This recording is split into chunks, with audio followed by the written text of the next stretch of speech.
You should have stayed forgotten, Evelyn. Lady Victoria Ashford spoke softly enough to sound graceful, but the royal ballroom had gone so quiet that nearly everyone heard her. Evelyn Carter did not lower her eyes. 3 years earlier she might have. Tonight, she stood beneath 100 crystal chandeliers wearing a midnight blue traveling gown and a charcoal cloak still dusted with winter snow. A narrow black ribbon covered the inside of her left wrist. Yet there she was on the exact night he was expected to announce Victoria Ashford as his future bride. Adrian was 34 now, no longer the newly crowned Alpha Evelyn remembered. Beside him stood Victoria in an elegant silver ceremonial gown. Lord Marcus Hale, first Councillor of Blackwood, stepped toward the throne. Your Majesty. The declaration. Adrian did not look at him. Adrian. He forced himself to look down at the page. Lady Victoria Ashford, for the stability of Blackwood and the future of the crown, I have chosen. Your Majesty. Evelyn's voice stopped him. Omega Carter, you will not interrupt the king. Evelyn barely glanced at him. I traveled 400 miles to make certain I never have to interrupt him again. Adrian descended one step from the throne. Why are you here? For the first time in 3 years their eyes met directly. To return something. What? Her fingers moved toward the black ribbon. He remembered Evelyn at 25 beside the frozen royal lake. He remembered placing the Blackwood royal mark on the inside of her wrist. A silver crescent had appeared beneath her skin while Adrian promised that no council, title, or ancient tradition would determine whom he chose as his mate.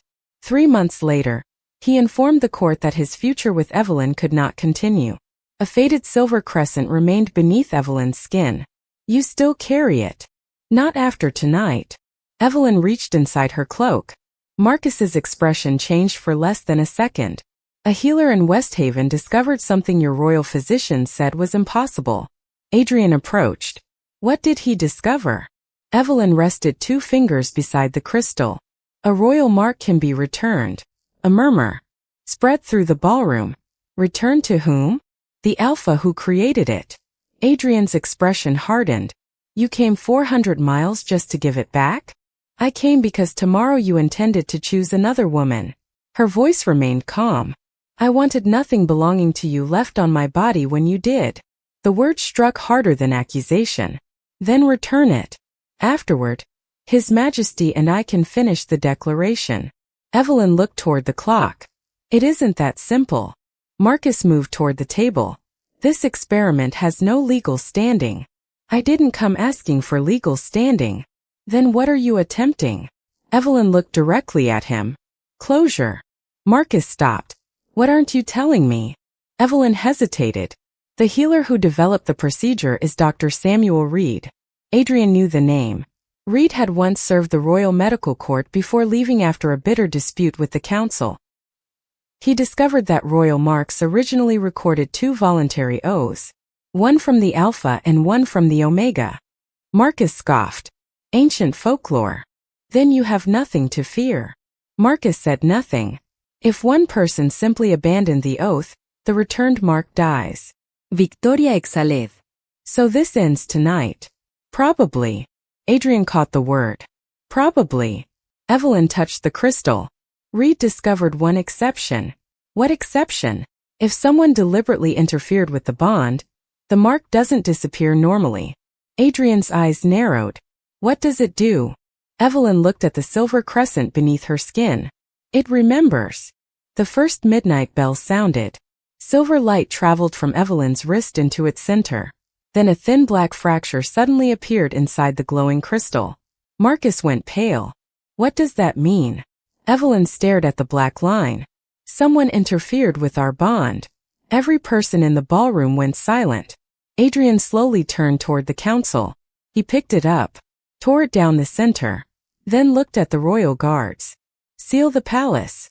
Marcus stared at him. Your Majesty, no member of my old council leaves until I know who separated us. And for the first time since Evelyn had returned, Marcus Hale looked afraid. By sunrise, the palace archive room had become the center of an investigation. Evelyn had expected to leave Blackwood as soon as the transfer began. Instead, Dr. Reed's instructions required her to remain within several miles of the crystal for 24 hours. She hated the irony. Adrian, Evelyn, Victoria, and Marcus gathered around him. The fracture appears in one surviving account, Daniel explained. Written centuries before modern bond medicine.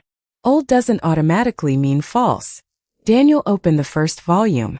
According to this record, interference can include coercion, forged communication, deliberate separation, or false information significant enough to alter either partner's voluntary choice.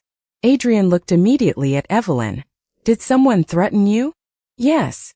The answer stunned him. Who? A man claiming to represent the council came to my residence 2 weeks before I left.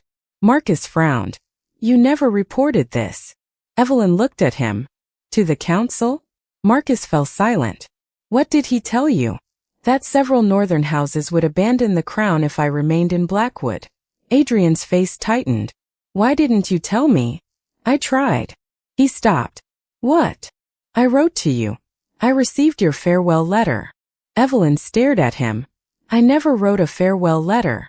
No one moved. You delivered it. The communications office delivered it. Evelyn opened her traveling bag and removed a small notebook. I kept copies of the dates because after my third message disappeared, I suspected something was wrong. She placed it before Adrian. The second warned that someone from the council had pressured her to leave. Evelyn had copied one sentence beneath the date. I will not accept it from men who claim to speak in your name. You sent 7? Yes. I received none. Evelyn's expression changed. I sent you 3. What? After I was told you refused to meet me. I never received anything. For 3 years, Evelyn had believed Adrian simply stopped answering. Mismanaged correspondence does not alter the king's decision. Evelyn looked at Adrian. You still chose the political marriage. Adrian held her gaze. Yes. You still stood before the court and ended our future without finding me yourself. Yes. Then don't use this investigation to turn yourself into another victim. Marcus looked almost relieved. You're right. Evelyn had expected an argument. Someone may have manipulated what I knew. They did not move my mouth when I made that announcement. His voice lowered. I should have found you. For the first time since her return, Evelyn did not know what to say. The correspondence ledger may tell us where the letters went. Hours later, palace clerks carried sealed archive boxes into the room. Everyone had been redirected for internal security review. Where are they? During a succession crisis, sensitive correspondence was routinely screened. Where are the letters? I don't know. Adrian ordered Marcus's office searched. A locked cabinet in the abandoned council annex was opened. 3 northern governors had supposedly warned that Evelyn's position beside the new king would fracture their alliance. These 3 sentences are almost identical. Daniel examined them. He had read them while grieving his father and trying to hold together a throne he had never expected to inherit so soon. Daniel retrieved the royal seal registry. A break in the northern wolf emblem. This seal was copied. Adrian stared at him. Forged. Yes. Marcus stood abruptly. This proves nothing about Evelyn. Adrian turned. It proves someone manufactured evidence to influence my decision. The crystal suddenly flashed. A second black fracture appeared beside the first. What does that one mean? Daniel read the passage again. The interference didn't stop when Evelyn left. Evelyn felt cold. How long did it continue? Daniel looked from her to Adrian. According to this, the second fracture appears only when deliberate separation continued after the original bond was already broken. Adrian stared at the 2 dark lines. Someone had not merely separated them 3 years earlier. Someone had spent the years afterward making certain they never found each other again. The second fracture changed the investigation. Adrian ordered every document concerning Evelyn from the previous 3 years retrieved. Twice he had requested information about her whereabouts. Both times the council reported that Evelyn had moved beyond Blackwood jurisdiction and refused contact with the crown. Evelyn had never been asked. A letter came 6 months after I left, she said. What letter? One carrying your royal seal. Evelyn retrieved it from her luggage. By order of His Majesty, Evelyn Carter is to receive no royal correspondence, invitation, stipend, or protected status. I never wrote this. I know that now. You believed it then. Why wouldn't I? Daniel examined the wax. Authentic royal seal. Adrian's expression darkened. How many people could use it? At the time? You, your royal secretary, first counselor Hale, and possibly the late chief steward. Still not enough. 3 years ago Adrian had acted on assumptions because powerful men insisted there was no time to investigate. Why continue after Evelyn had already left? Everyone looked at her. If the objective was simply to arrange a political marriage, Evelyn was gone. Adrian had accepted the council's position. Evelyn understood. They were afraid we'd speak again. Exactly, Victoria said. Release your private council correspondence from that year. Marcus became still. Those archives contain state secrets. I am ordering their release. There are procedures. You wrote most of those procedures. Marcus refused. You think uncovering old letters changes what he did? No. Then why are you still here? Evelyn looked at him. Because someone spent 3 years making decisions for me. Marcus gave a humorless smile. You came back hoping the king would choose you again. No. Evelyn lyftet har bare rist. I came back to stop needing him to. Marcus was taken away. No convenient document ordering Evelyn's removal. Correspondence between senior council families repeatedly discussed stabilizing the succession, removing unsuitable influence, and ensuring dynastic necessity. Neither Evelyn nor Adrian was named. All avenues of reconciliation must remain closed until the Ashford arrangement becomes irreversible. Who wrote this? Counselor Nathan Caldwell. Caldwell was questioned that afternoon. Then investigators showed him the correspondence. 5 senior counselors had coordinated to keep Adrian and Evelyn apart. They couldn't remove the mark, Evelyn realized. So they removed me. Adrian's jaw tightened. Why was Dr. Reed forced out of the palace? Caldwell looked away. Samuel Reed was summoned from West Haven. Silver-haired, 58, beta, and visibly unimpressed by royal ceremony, Reed walked into the council chamber carrying a worn medical case. Why did Marcus Hale remove you from the Royal Medical Court? Because I was studying royal marks.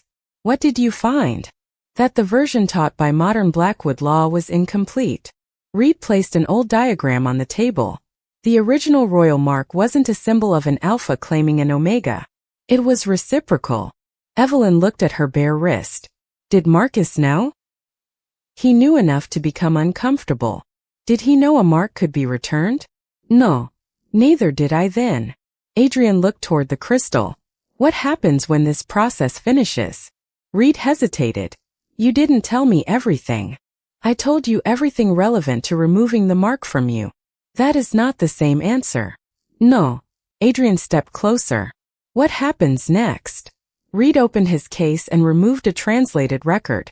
The returned mark moves entirely to the alpha. After that, he has 2 choices. What choices? He can release it permanently. Evelyn exhaled. Then do that. Reed did not move.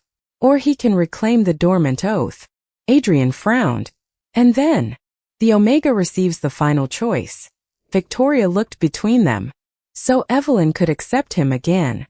Or reject him permanently. Evelyn looked at Adrian. Then release it. Adrian noticed Reed still had not relaxed. There is more. Reed said nothing. Tell me. The healer finally met his eyes. If you reclaim a corrupted royal mark and Evelyn ultimately rejects the bond, ancient Blackwood succession law may interpret that rejection as failure of the sovereign alpha oath. Adrian understood first. My throne. Reed nodded. Your enemies could challenge your right to rule. Evelyn immediately stepped away from the crystal. No. Adrian looked at her. What? You released the mark. Evelyn, I came here to return something that belonged to you. I am not becoming the person whose romantic decision determines whether a kingdom keeps its king. Adrian stared at the glowing crystal. For 3 years, fear of losing the throne had determined what he did. Now reclaiming Evelyn's old oath could put that throne at risk again. And this time the choice was entirely his. Release it. Evelyn's voice was firm. Adrian remained beside the crystal. If I reclaim it, the final decision belongs to you. No. Not if saying no can destabilize Blackwood. You wouldn't be responsible for that. Tell that to every newspaper, every alpha house, and every person who would call me the Omega who rejected a king and threw the kingdom into crisis. Adrian had no answer. Evelyn stepped closer. If my freedom comes with a kingdom standing behind one answer, then it isn't freedom. That stopped him. There may be an alternative. Victoria looked at him. You could have mentioned that earlier. I was getting there. What alternative? Adrian asked. The Crown Bond Clause. Daniel recognized the name. The clause ties a king's royal mark to sovereign legitimacy. Reed nodded. If Adrian renounces it before reclaiming the mark, Evelyn's eventual answer would have no constitutional effect. Victoria stared at Adrian. You would permanently remove one of the crown's oldest privileges. Adrian looked at Evelyn. What exactly would change? A royal mark would become legally personal. No king could use one as evidence that his mate owes him political service, and no mate's acceptance or rejection could determine succession. Evelyn understood what that meant. Do it, Adrian said. Your Majesty, this deserves consideration. I've spent 3 years living with the consequences of allowing other people to define consideration for me. Evelyn caught his gaze. Don't do this to prove something to me. I'm not. Then why? Because whether you ever choose me again or not, no future Omega should have to wonder whether saying no to a king is treason. Silence. Prepare the document. The renunciation went to every territorial governor before sunset. Lord Ashford sent Victoria a private message ordering her home and insisting her marriage to Adrian proceed immediately before his reforms damaged the crown further. My father has terrible timing. For the first time, Evelyn almost smiled at her. If you reclaim the dormant oath now, Reed said, Evelyn's future decision has no legal effect on your crown. Adrian extended his hand. This doesn't make us even, she said. I know. It doesn't mean I forgive you. I know. It doesn't mean I'm staying. Pain moved through Adrian's expression. I know. Then why reclaim it? Because releasing it now would let fear make another decision for me.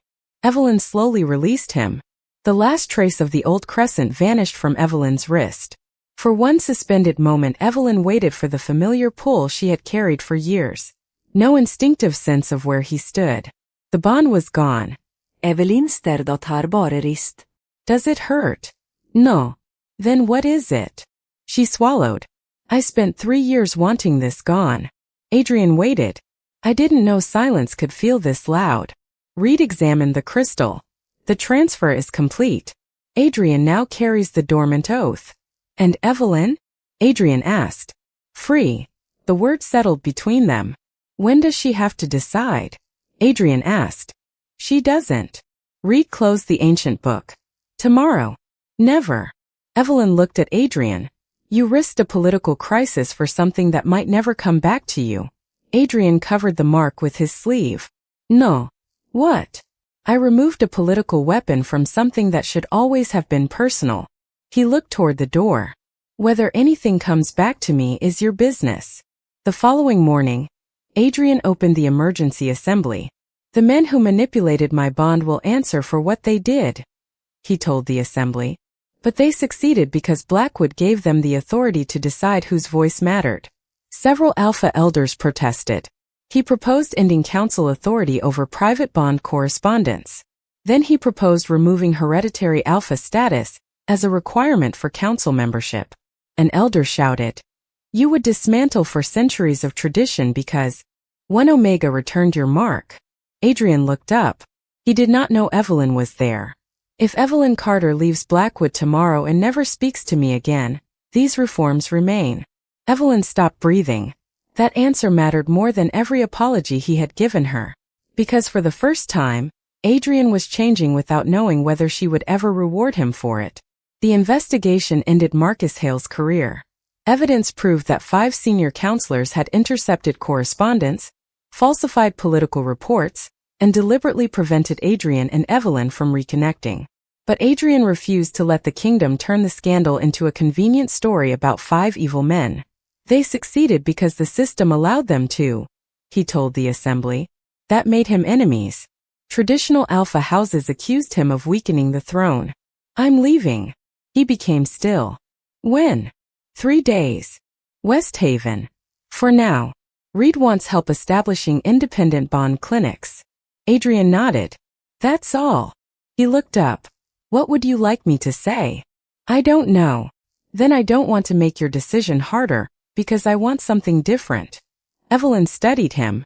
You can want me to stay without ordering me to. Adrian's expression changed. Then yes. He stood. I want you to stay. Why? Because I miss you. She waited. Because every room changes when you're in it. Because I thought about you every day for 3 years, even when I convinced myself I had no right to find you. His voice softened. And because seeing your wrist without my mark hurts more than I expected. Evelyn's throat tightened. But wanting you here is my feeling, Adrian finished. Leaving is your decision. She nodded. Better. On the morning she departed, Evelyn reached the eastern gate before sunrise. 3 years earlier, Evelyn had stood beneath that same arch until sunset because one of her letters asked Adrian to meet her there. She left Blackwood the following morning believing his absence was his answer. I thought you might send guards, she said. I didn't. Why? You hate being followed. Evelyn almost smiled. This opens every Blackwood border. No escort required. She noticed the mark hidden beneath his cuff. Does it bother you? Sometimes. What does it feel like? Adrian considered the question. Like waiting.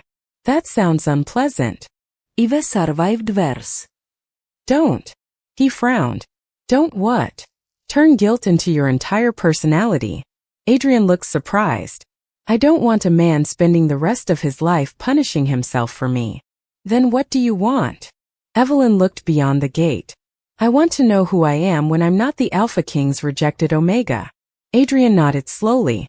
Then I hope you like her. She entered the carriage. He did not ask when she would return. 3 years earlier, she had waited there for him until darkness proved he was not coming.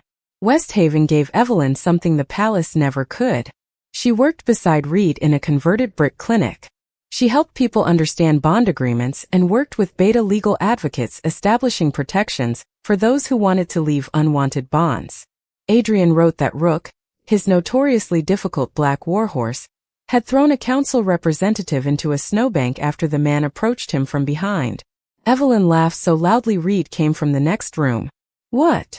She folded the letter. Nothing. Adrian never asked when she was returning. Their correspondence slowly became a rhythm. Rook's ongoing hatred of nearly everyone. Why had he allowed duty to become an excuse for silence?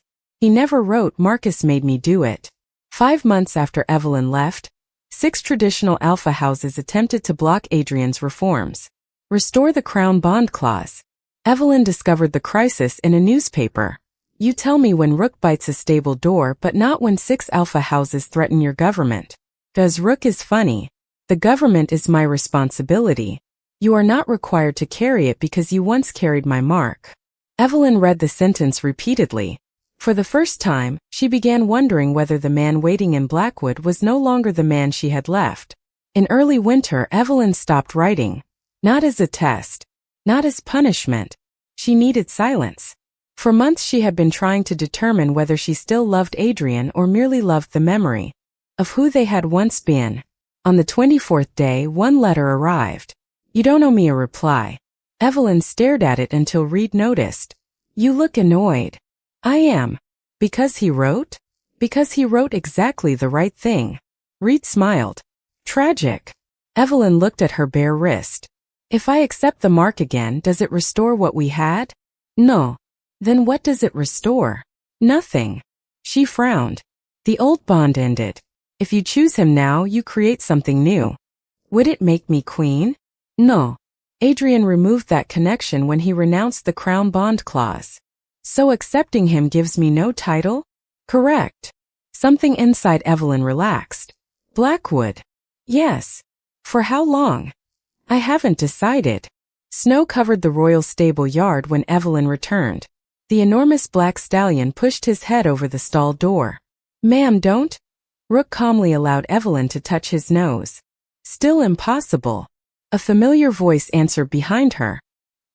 He has excellent judgment. Evelyn turned. He wore a fitted black royal riding coat with restrained silver embroidery, black trousers, riding boots, and no ceremonial crown. You're here. Your horse missed me. He isn't the only one. Evelyn looked at him. He allowed her to choose whether that distance closed. How long are you staying? I don't know. All right. That's all you're going to ask? I have approximately 80 questions. Despite herself, Evelyn smiled. What is the first? Adrian thought. Have you eaten? She laughed. Adrian stared at her as though he had forgotten what it sounded like. Then Evelyn noticed a black ribbon around Adrian's wrist. Is that mine? He looked down. You left it beside the crystal. You kept it. Yes. Why? Adrian untied it. The dormant royal mark glowed faintly beneath his skin. It reacts when you're close. Evelyn stared. Does that mean anything? Reed says no. Good. You sound disappointed. Don't become arrogant. Too late. Alpha King. That used to impress me. I remember. Silence settled. I need to know something. Adrian waited. If I never accept that mark again, what happens? You live your life. And you? Live mine. Would you marry someone else? The question hurt him. Possibly someday. Evelyn had not expected the answer to hurt her. Did you want me to say never? I don't know. I can lie if that would help. No. Then the truth is I cannot promise what 50 years contain. He looked at her. But I haven't wanted anyone else since you left. Not even Victoria? Victoria would throw something at me if she heard that. Evelyn laughed. We don't need to decide anything tonight. That surprised her. Evelyn remained at Blackwood for 12 days. He did not present her to the court. She watched one council session from the upper gallery without his knowledge. If Evelyn Carter leaves tomorrow and never returns, this law remains. Evelyn closed her eyes. Adrian was not changing, so she would reward him. That evening, Evelyn walked alone to the eastern gate. The next morning she found Adrian preparing Rook for a ride. Tomorrow. Sunrise. He looked at her. Where? The eastern gate. Adrian froze. Why? Because I asked you to meet me there. His eyes dropped involuntarily toward the mark. Should I bring anyone? No counsel. No guards. She paused. Bring Reed. Evelyn walked away before Adrian could ask another question. For the first time he had no idea whether she intended to restore the bond or end it forever. Adrian reached the eastern gate 20 minutes before sunrise. Reed was already there. The same crystal Evelyn had carried into the ballroom months earlier rested inside his medical case. You know what she's going to do? Adrian asked. No. You're very helpful. I try. Evelyn arrived as the first sunlight appeared beyond the hills. Only a dark blue winter coat. Before you say anything, Evelyn said. Listen. He nodded.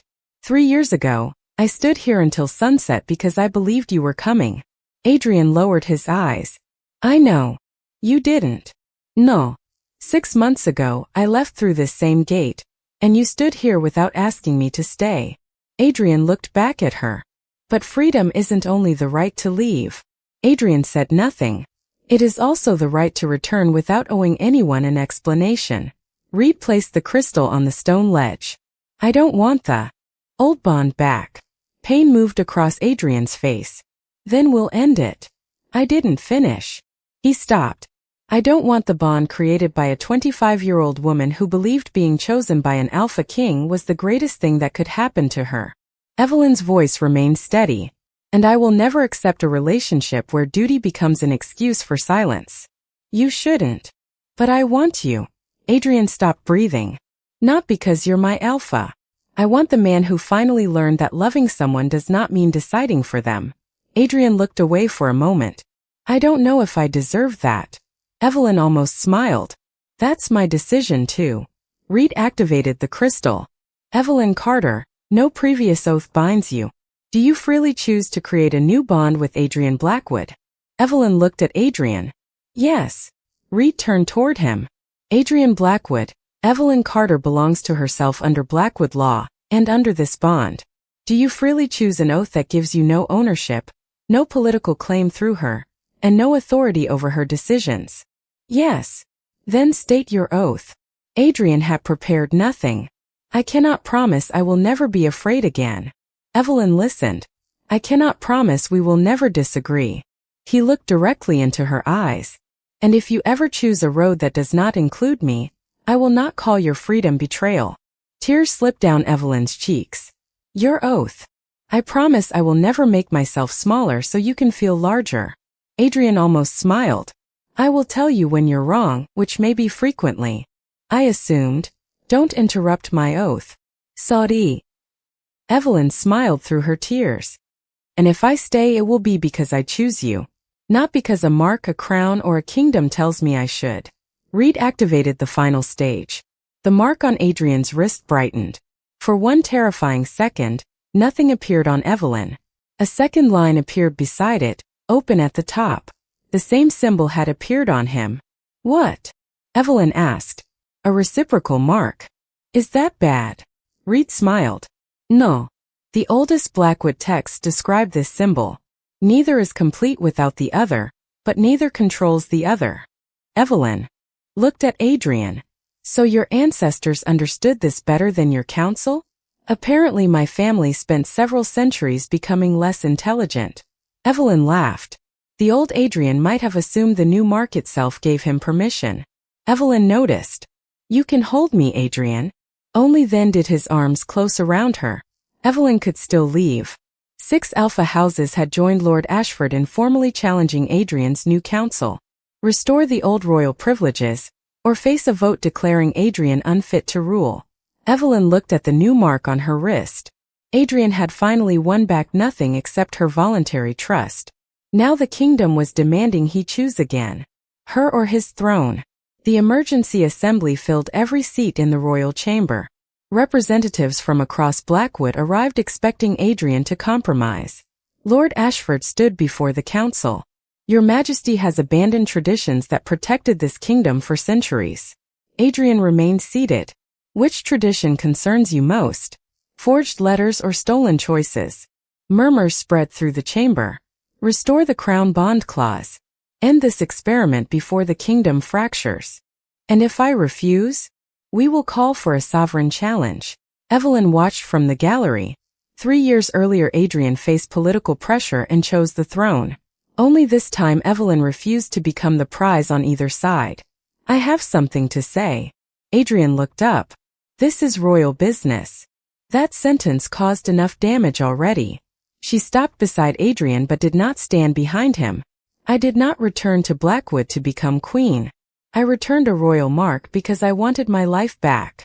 She lifted her wrist. The mark I carry now gives me no crown, no territory, and no political authority over any of you. Ashford replied. Yet the king dismantled royal law because of you. No. Adrian stood. I dismantled laws that should never have survived. He looked across the chamber. If Evelyn walks through the eastern gate today, the reforms remain. One elder rose. Then you would sacrifice the throne. Adrian answered without hesitation. If keeping the throne requires restoring a system that allowed my council to manufacture a woman's consent, then you are not asking me to protect Blackwood. He removed the royal signet ring. You are asking me to protect my privilege. The room went silent. What are you doing? What I should have understood 3 years ago. He faced the assembly. A crown is not worth keeping if fear of losing it decides every choice I make. Before Ashford could respond, Victoria entered. Victoria. She placed them beside Daniel. Financial records from the Eastern Coalition. Ashford's face changed. The 6 houses threatening withdrawal cannot legally do it. Daniel opened the documents. They expected you to surrender before anyone checked, she said. Only this time Adrian had refused before knowing the threat was hollow. The sovereign challenge collapsed within hours. Victoria remained in Blackwood as Eastern representative, despite her father's fury. The same ballroom where he had almost chosen Victoria months earlier. You were going to surrender the throne, Evelyn said. I was prepared to. For the reforms? For the right reasons. She studied him. Not for me. Adrian walked toward her. But no. I wasn't going to stand there and announce that I sacrificed my kingdom for love. Good. That would be dramatic. Also stupid.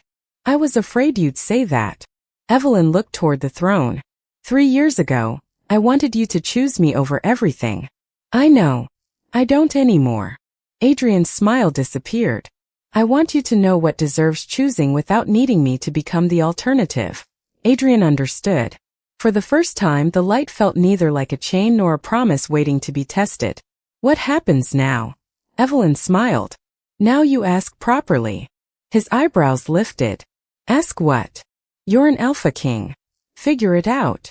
For once, Adrian Blackwood looked genuinely nervous. And Evelyn enjoyed every second of it. 6 months later, Blackwood Palace prepared for another royal ceremony. This time no council selected the bride. No territorial bargain determined the date. No intercepted letter stood between two people who should have been speaking for themselves. Adrian had proposed privately beside the frozen lake where he first marked Evelyn years earlier. Evelyn made him wait 3 weeks for her answer.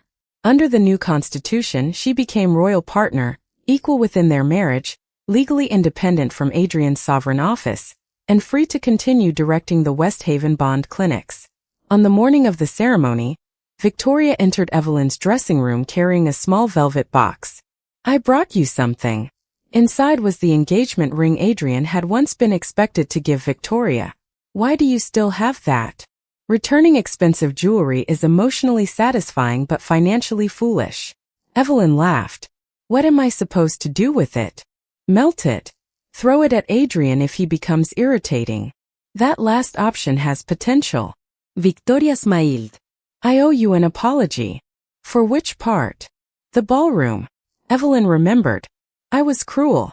You were. I also thought you returned because you couldn't accept losing him. Evelyn looked at the reciprocal mark. I returned because I finally had. Victoria considered that. And then I discovered losing him and wanting him back were two different decisions. Victoria nodded. Being chosen by the king wasn't enough. No. What was? Evelyn smiled. Choosing back. The ballroom filled before noon. Adrian waited beneath the Blackwood crest wearing the same style of fitted black royal coat he had worn the night Evelyn returned, though today the silver embroidery represented the reformed crown. Evelyn's 7 intercepted letters and the forged reports were preserved in the royal archive, as evidence of what happened when institutions were permitted to replace a person's voice. No one told either of them where to stand.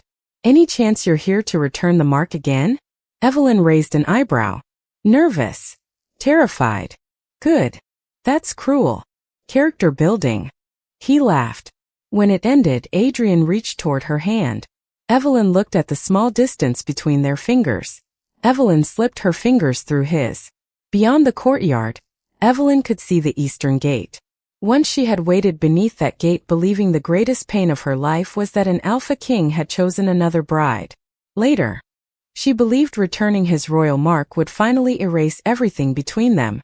Adrian had once chosen the crown because fear convinced him love was something duty required him to sacrifice. Evelyn had once believed being chosen by him gave her value. When she returned the royal mark, she had not returned to reclaim a king. Only after Adrian learned that her freedom mattered even when it could lead away from him could Evelyn look at the man beneath the crown and decide whether she still wanted him. What are you thinking? That you made me wait at that gate once. Adrian grimaced. I suspect you're going to mention that for the rest of my life. Absolutely. Fair. Evelyn looked at him. And Adrian? Yes. Next time you choose another bride, I'm keeping the mark. His eyes widened. You're joking. Mostly. Evelyn. She laughed harder. The silver symbols on Adrian and Evelyn's wrists were identical now.